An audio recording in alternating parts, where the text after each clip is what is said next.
Hi, I'm Rhett Power, and welcome to the Webit Impact Forum. Our panel discussion today is Leading with Purpose, Sustainable Business Models. We have a wonderful panel.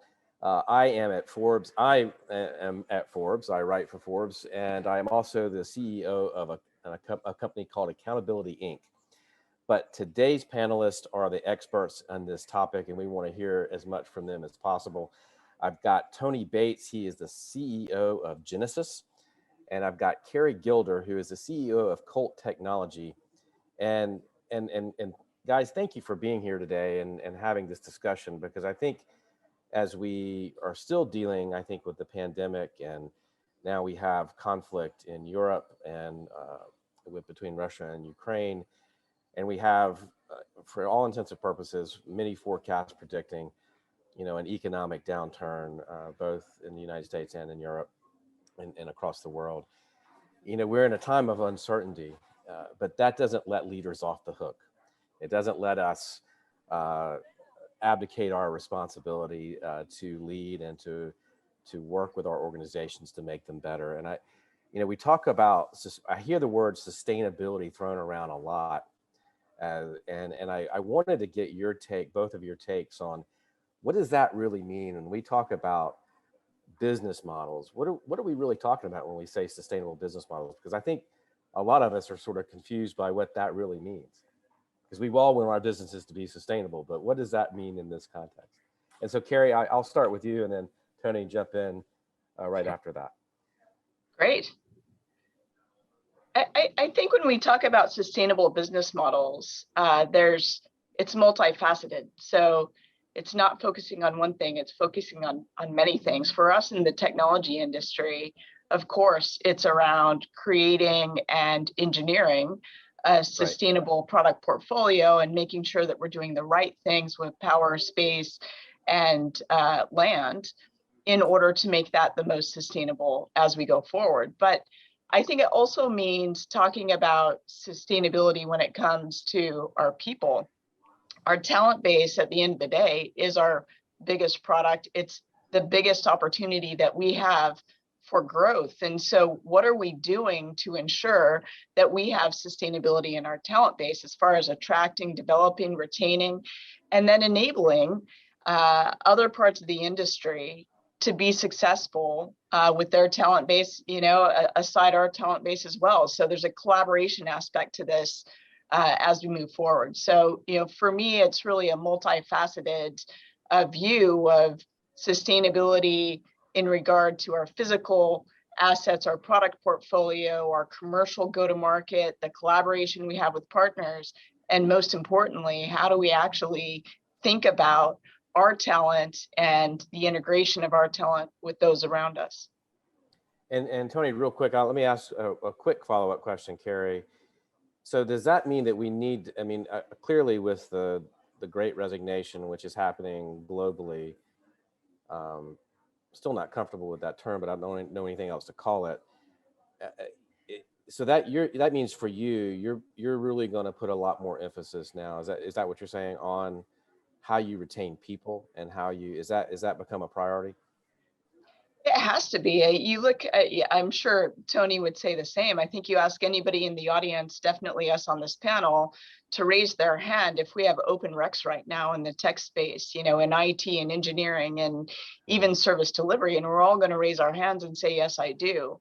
The reason that is because as the digital ecosystem has evolved, it's allowed this disaggregation of hardware and software. And now not only our industry, but every industry in the world is looking at the exact same talent that we're looking at. And the demand and supply is very skewed. And so if we don't consider talent as our number one challenge and opportunity in our businesses, then we have no chance of actually growing our revenue, our profitability, and our future bookings.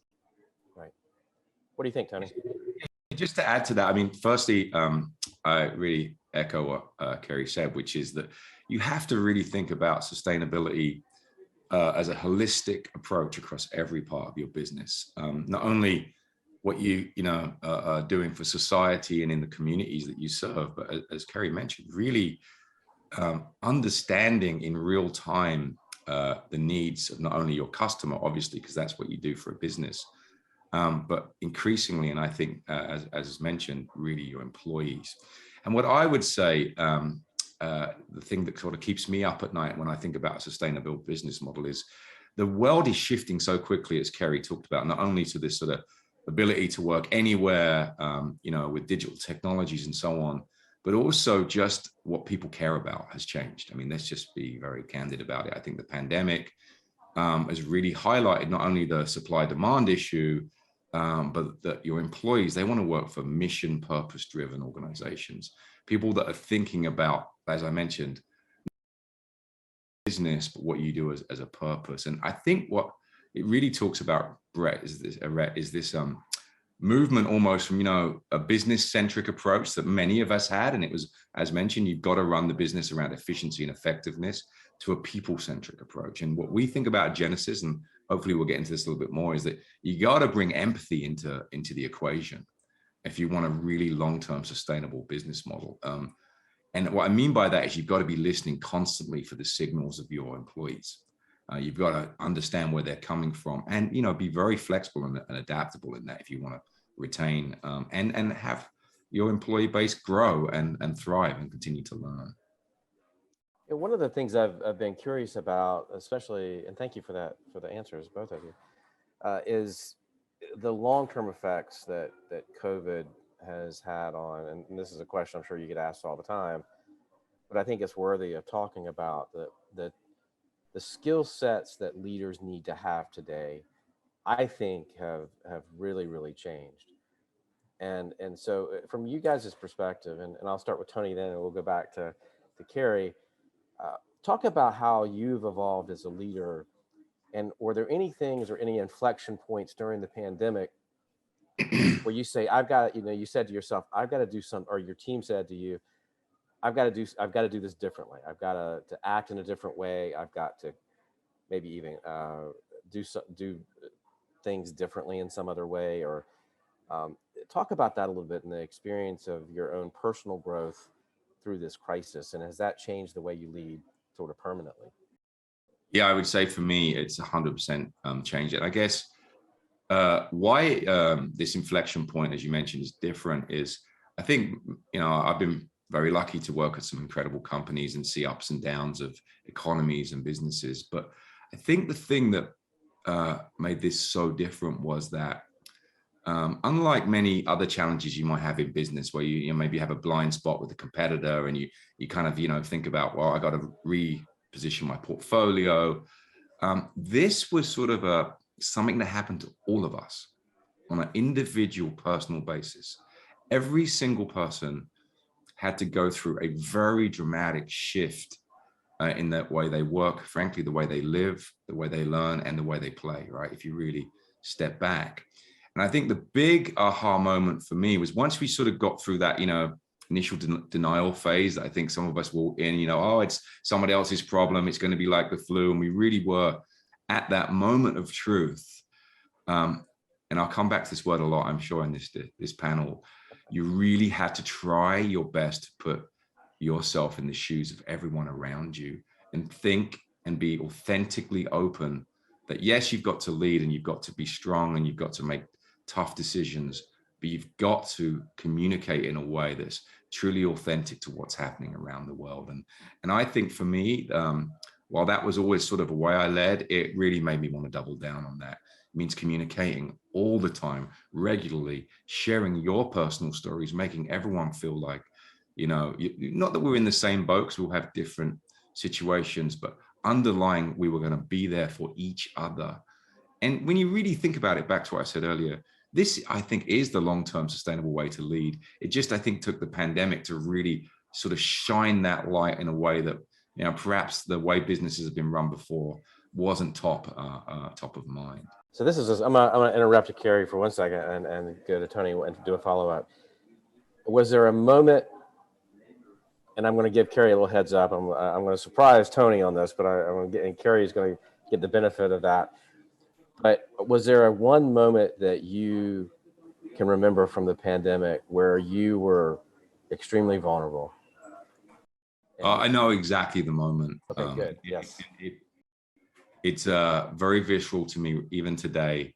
It was that moment where you know, the data was building.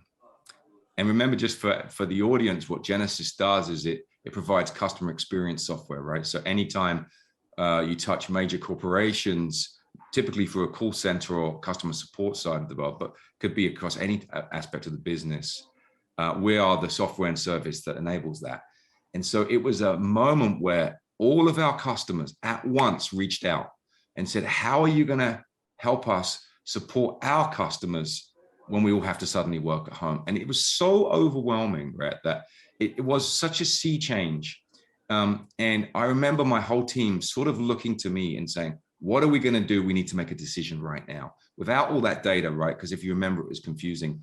And it was just sort of coming together and saying, first and foremost, employees need to feel safe. They need to feel that, you know, we have their back fundamentally. Second, customers. Let's make sure our customers have the same feeling that we're giving to our employees. And it just sort of changed the whole way that we communicate regularly, communicate in an authentic way. And I would say I think what you're asking is, share what it felt like for me. I was scared. I mean, people were scared. How is this going to work? Everything you'd been sort of signed up to the business plan was maybe going to go away just literally overnight. So I remember it. And it wasn't the day that the World Health Organization called the pandemic. It was the trickle effect about a week later. And then bang, you had to go into full action, rally the team, and then get communicating really quickly. And make quick decisions, right? Yeah. Keri, so what are your views? What are your thoughts on this, and how has it changed you as a leader? And was there that one moment that you remember that you did that's so visceral to you?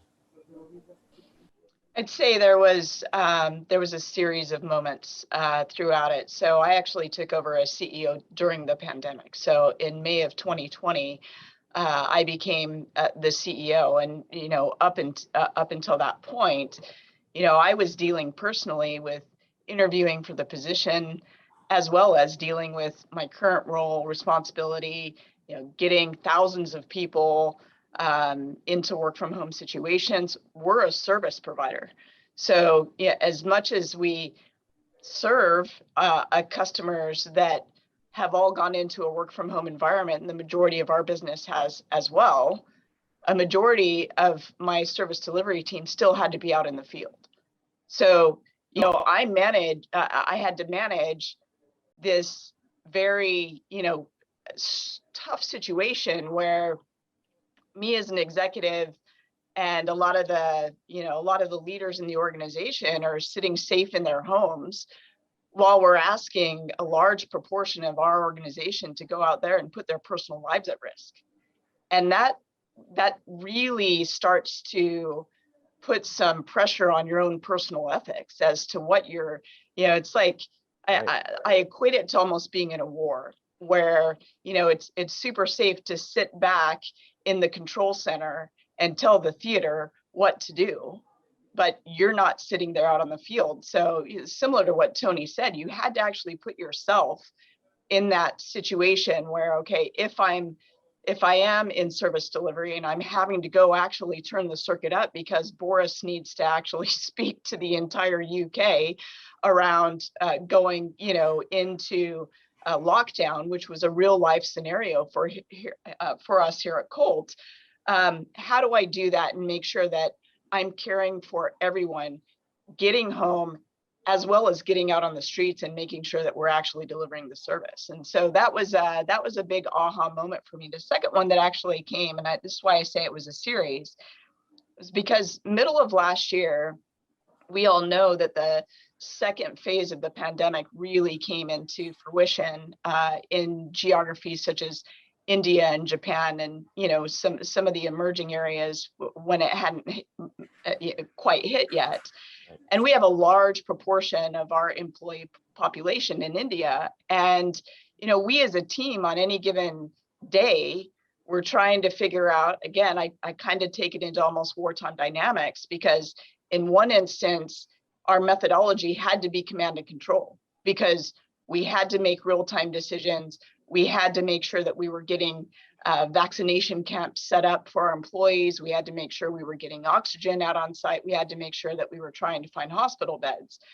At the same time, we're trying to figure out on this side how to deliver to our customers, an NPS of 72 and continue to drive growth, for our shareholders. And so your brain was kind of working in a very hybrid mode as far as physical employee well-being, while trying to drive shareholder, customer, and company growth in an industry that, was actually the glue for communication across the entire globe.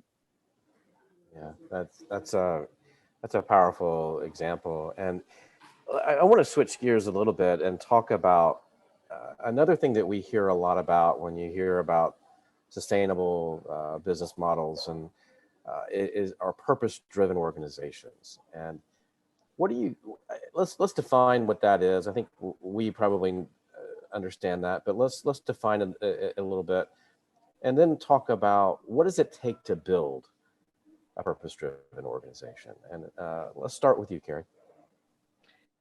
Yeah, I heard I won't coin it because it's not mine, but I heard a saying the other day that I actually fell in love with, and it is all around this purpose. And one of my friends said to me the other day, we have to redefine what it means to be a billionaire, because a billionaire is no longer around money. It's around, can you affect 1 billion lives? And if so, how do you do that? And that really resonated with me, because in communications, that's the volume that we're dealing with when we're talking about creating connections around the world.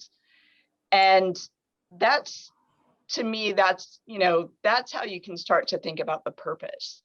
Whether it's a customer, it's a community, it's an employee, how are you actually impacting their lives? How are you serving them? And how are you trying to make their life easier, simpler? How are you helping them to scale their business? And how are you doing that at rapid speed so that innovation within their industry and our industry can both happen? So I think when we talk about purpose-driven companies, it's really just about that. What is the impact that we're having, and what are the outcomes that we expect to come from that? And that has to resonate down to the individual employee level at every single part of your organization. And I think if you can align the organization towards what that is, those outcomes and that impact, then I think you have a very powerful engine in order to, again, work on the talent equation of attracting, developing, and promoting talent, promoting your talent within your base. I think you have to build it from the ground up. The values don't come from the top of the company. Culture can, but values don't. And so, one of the things that we did here at Colt was actually, we pretty much had call it a Kickstarter, but we had an open forum in order to help have the entire company participate in what is it that we value. And we came up with our values from that. We didn't direct it down, it came up, and that was really fantastic. And we did the same thing with our strategy. Our employees know better than anybody around the around the world what we actually do and where we should be going. Why not use that brain power in order to figure out, what the strategy of the company should be? And so we had a series of work groups that worked vertically across the organization and horizontally across and vertically up and down, so that we included every single brain and voice within the organization to figure out what is the growth strategy for Colt and what is it that we need to do to align to this greater purpose that we have of transforming the way the world works through the power of connectivity. And that, that's what I believe. I believe you have to build trust, and you have to empower your people. That's fantastic and so true. Tony, what do you think? No, I mean, I couldn't agree more. I think the way I think about purpose is exactly as Keri articulated. When I'll put it in the Genesys context, I think that sometimes what happens is, in a company, you sort of lose sight of the bigger picture, right? You sort of lose sight of what is it that you're really trying to do. And you know that every employee, while, you know, they have day-to-day actions and KPIs and business metrics, every single person is looking to really understand that bigger sort of higher purpose. And, you know, in the case of Genesys, it's very interesting. You know, we provide software, as I mentioned, to contact centers, you know, and you can get really caught up in sort of efficiency and how quickly you get a customer in and out to an agent. And what I felt that was like, what is it we're really doing? It's like, we have a moment with the tools and technology that we have to make every single experience touch point, make the end customer feel better about what they do after they've had that experience than they went in. And if you think about that at a higher level, and then you sort of think about the scale of the company, we have billions and billions of moments to transform the feelings of someone on the other end. And nothing can be greater than that as a purpose. And when I articulated that to the company, and we call it experience as a service, and really sort of reframed the business, it was incredible to see just how you know, almost like there was this vacuum of a need for people to want to actually attach to something much bigger than what they do every day. And I think that is crucial for any company, wherever they are in the stage of their life cycle and their journey. You have to, like Keri mentioned, every employee needs to feel that what they do accretes to something much larger and much more impactful. And so much so within the company, we attached, as you mentioned, you sort of help that drive the culture and then work on values that ascribe to that bigger purpose. In the case of Genesys, we have 3 simple values, but very important. One is embrace empathy at all times. Hear everyone's input. Just like Keri said, the best place is to build it bottoms up. Hear the signal from your employees. Number 2 is fly in formation, be a team. It's a team sport we're all playing. We're only as good as all of the talent on the field. And then last, always think about going bigger. And I think this is really important today, which is that no matter how good we're doing, and everyone I think is always doing their best, we can always do better. We can always go larger. And I think why that's so important is not only that employees want to be attached to that, it comes back to what your first question, which is you want to keep learning, you want to keep growing, you want to go to a bigger and bigger cause every day. And that, I think, is what really gets our employees excited. And I think it's what the industry needs to do, because it really drives innovation. I want to jump in a second to technology and diversity and digital disruption. But I do want to ask a follow-up to both of you just real quick. Do you think that purpose and being a purpose-driven organization is something that is going forward, more consumers are going to really demand that of where they spend, demand companies be more purpose-driven and have a social purpose, or they're not going to spend their money with them? Is that something that you think of as CEOs? Yeah, shall I go first? Maybe. I mean, sure. I think jump in. 100%. I think we are living in a generation of the experience economy, and they want incredible experiences, but they don't want those experiences without understanding what you stand for, what you believe in. And I think that it is so integral to what we've been talking about, that you walk the talk of the values and what you aspire to. And I think that there's so much choice in the digital age. You know, it's the switching costs very low, right, for consumers today. There's many competition, many different competitive products out there. And so people really want to know what you stand for. I mean, we took a very holistic approach to sustainability. You need to publish. People need to know where you stand, what how important diversity, equity, inclusion is within what you're doing. I think it's incredibly important. People, I know when we interview folks, many of the reasons they come isn't just that sort of high level purpose or great technology. They want to know the values. They want to know where you are putting not only your thought leadership, but your money, right? Are you investing in the local community? And I think it's not going away. I think it's something every CEO needs to be thinking about. Yeah, agreed. What do you think, Keri? Is it really important? to me, it has to be centered in the heart of your strategy as a company, because if it's not, you're not going to exist in 10 years because you're not going to have any customers. And the reason I think that is because we're already seeing in RFPs where the ESG portion of it is being weighted way more than some of the other more intrinsic commercial aspects of it. And so, you know, we're part of the value chain for other companies, and we're part of the either problem or the solution. And so, you know, I think you have to decide, are you going to participate in the global impact of making this a better place for the future generations to come up, or are you not? And are you still, you know, deep in the world of just looking at the metrics from a monetary and commercial perspective? And I think, you know, I think our boards are changing around that as well. I think our boards are starting to weigh more heavily on how management teams are, you know, are executing the business and ensuring that there's some aspects of DE&I, you know, community involvement, social, you know, integration, and very much so in my world, how are we dealing with climate change? I mean, if you look at our industry, I think I've said this before in a couple of panels, but it is true.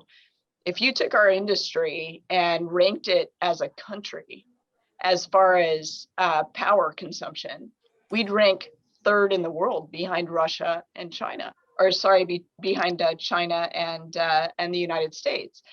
And if you think about just that, then, you know, we not only need to hold ourselves accountable for the change, but our customers should be holding us accountable for the change. And I think, you know, that's what we're going to see, and it's what we're seeing in RFPs as we speak.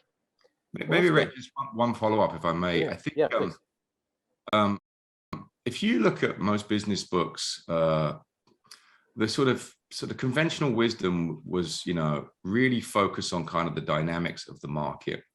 And, you know, I think a lot, and I'm sure Keri does, about, you know, blind spots and making sure you're not missing a technology trend or a business model trend. I think the new leadership, though, is the true blind spot is not understanding this part of what's going on, right? The blind spot is being sort of deaf to the societal change and the needs and the wants. It's not just, you know, I'd like to have this of your employees and your customers. And the thing that is so dramatic is the sea change we've seen, because it's all through the supply chain, as Keri mentioned, but also, frankly, through the way that the people are thinking about investing, where they want to put their money. And so I would say, you know, for me, it comes back to this notion of, we've basically moved from business-centric way of thinking to a people-centric way of thinking. And people-centric, not only from your employees and your customers, but I think the society at large will become the dominant way that we need to make decisions as CEOs. I'm glad you guys went there, because I was going to go to technology, but we will come back to technology. Let's talk about this a little more deeply, because I think you're really on to what makes a purpose-driven organization, what makes a sustainable organization. And Keri, you hinted at it, 10 years from now, if you're not thinking about these things, you're done. Let's talk about women in technology. Let's talk about the diversity, equity, inclusion. And let's talk about our board makeups, because, and the leadership in our organizations. That's got to be also part of the conversation. I mean, that's part of the customer experience. That's part of the customer expectation. They're going to be looking at the makeup of your company to make decisions on whether to do business with you. How do we do better at that? Because I don't think we're doing very well at women in leadership, diversity in leadership. Our boards are still white men. Our boards are still, and so how do we do better? And you guys as CEOs, what are you doing about that? Yeah, if you want me to go first Sure. on this, I'm happy to. Obviously, very passionate about this, and you're absolutely correct.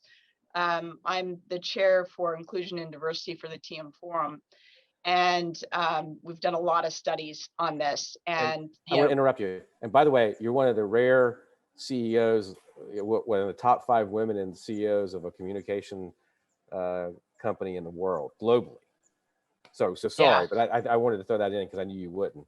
But I am, and I'm really sad that there's only, I can count them on one hand. We need to get much better at that. And again, I believe because of that, I have an accountability and a responsibility to try to help the industry make a change. And and it's not just on the diversity front, but it's on the inclusion side as well. I mean, if you look at the Kantar Inclusion Index, tech and telecom actually rank the very worst on inclusion. And that has to change, or we're not going to get the talent, we're not going to grow the base, of our business. And we're the enabler of many others. So this has to change. So one of the things that we've been doing at the TM Forum is actually looking at this, again, as center of strategy rather than as a human, and moral imperative, which it is. It is a moral imperative, but more importantly, it's a strategic imperative for the industry. And we don't look at it that way. And I can tell you we don't, because we don't have indexing and benchmarking like we do for every other aspect of our business around this.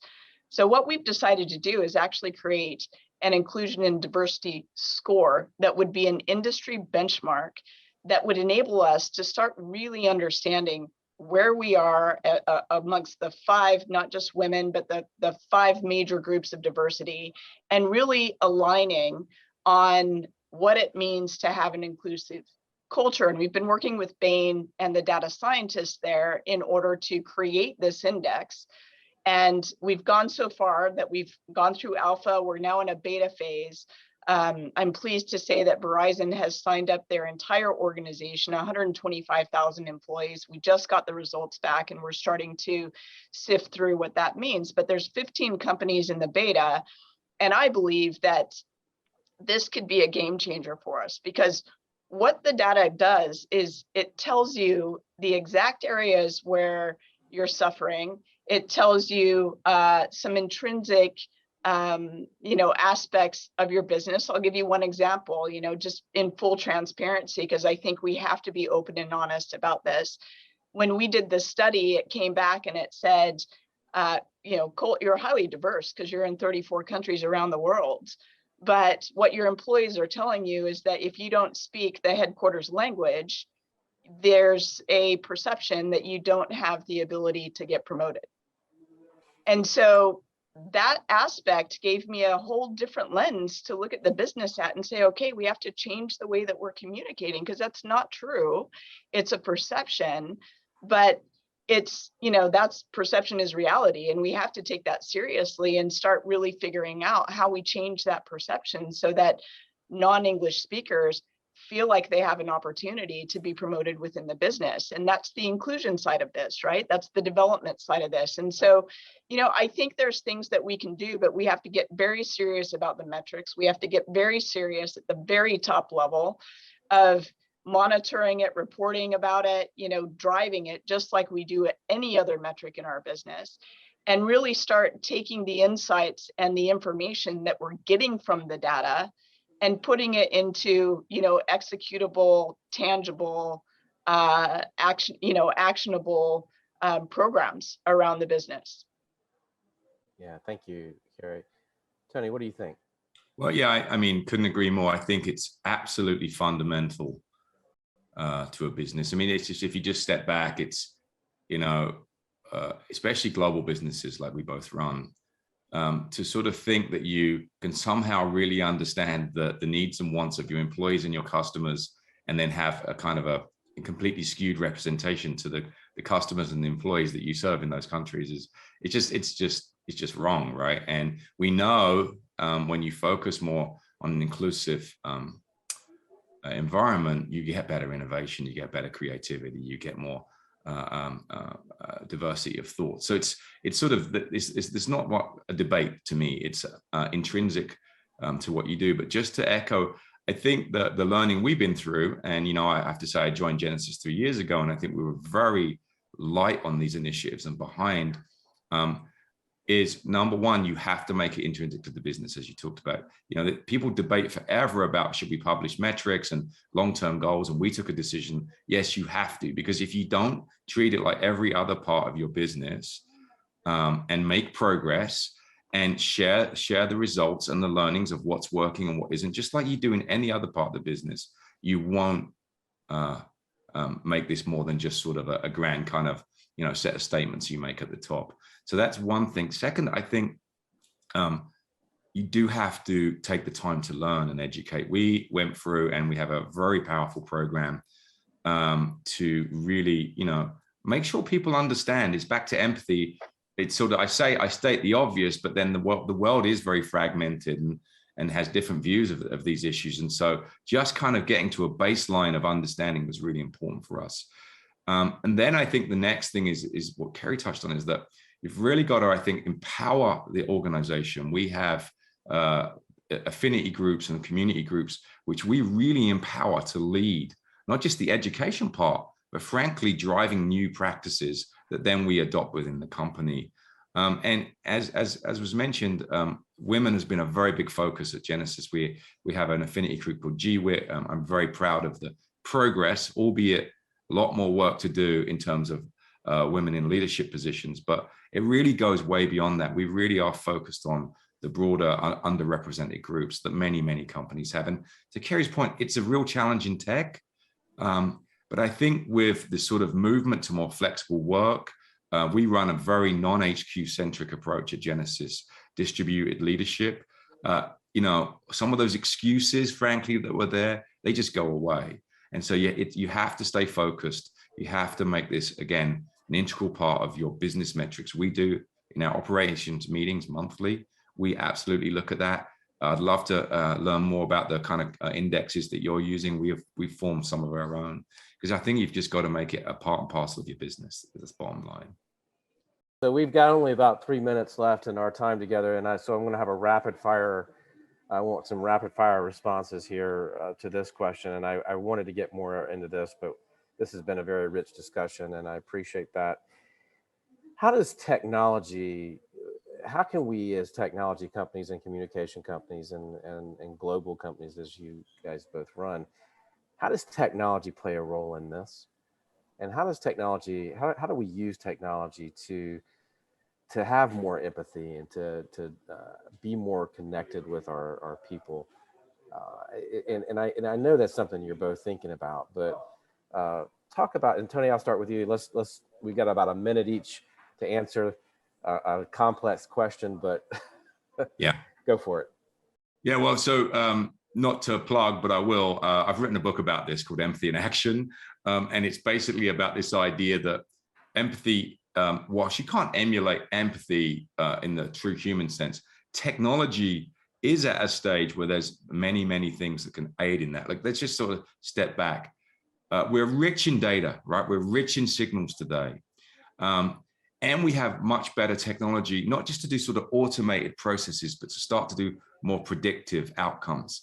And I think that we're at this stage where you need to be looking to technology, not to solve the mission or the purpose or that rich connectivity, but to aid in it in a positive way. And so we have a whole framework around it. We call the Empathy in Action framework. And if people are interested, we can follow up. You can come to our website.